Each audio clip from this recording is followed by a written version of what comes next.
Financial markets are steady in Asia today without much reaction to the solid employment report from the US last week.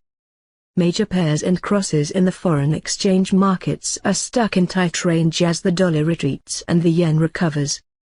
Sentiments was supported by news that the Basel Committee for Banking Supervision has watered down the Basel asset rule and put back implementation. Major changes in the so-called liquidity coverage ratio, or LCR, which requires banks to hold liquid assets to cover all expected outflows over a 30-day period with a deadline of 2015.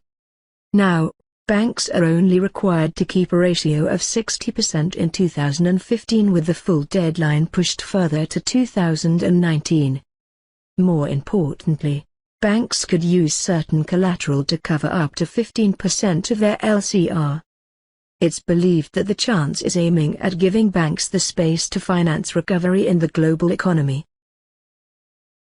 In Japan, Finance Minister Aso said over the weekend that a formal accord for the Bank of Japan is not necessary as long as it works and communicates with the government closely through the Council on Economic and Fiscal Policy, which was revived by Prime Minister Shinzo Abe.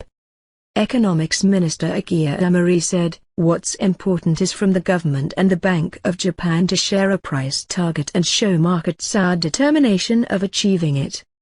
The central bank is expected to debate on raising the inflation target from 1% to 2%. The figure Abe is pushing for, in its January 21 to 22 meeting. Meanwhile, it's reported that the Japanese government is preparing to announce a 12 trillion yen fiscal stimulus program this month, which includes 5 to 6 trillion of public works spending.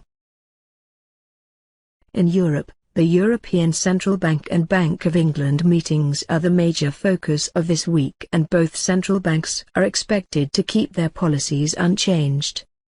In Italy, the upcoming general election in late February could be a major focus in the early part of the year. The centre-left coalition led by Pierluigi Bersani is leading a three-way race with the centre-left coalition led by the Democratic Party and former Prime Minister Berlusconi's People of Freedom Party.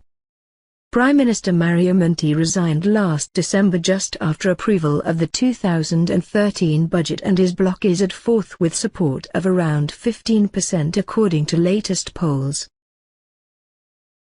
The latest CFTC data showed sentiments in the euro turned sharply in December and closed 2012 on a strong note with 51,000 contracts of net longs on December 31, compared to the lowest point of 214,400 net shorts back in June.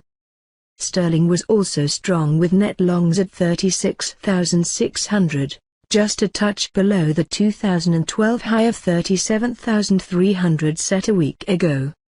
Yen net shorts continued to retreat to 80,500, compared to the 2012 high of 94,400 net shorts set in mid-December.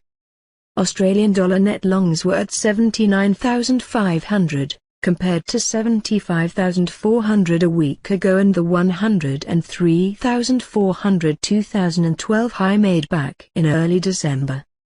Canadian dollar net longs were relatively unchanged at 65,900, but way off the 2012 high of 111,900 set in September.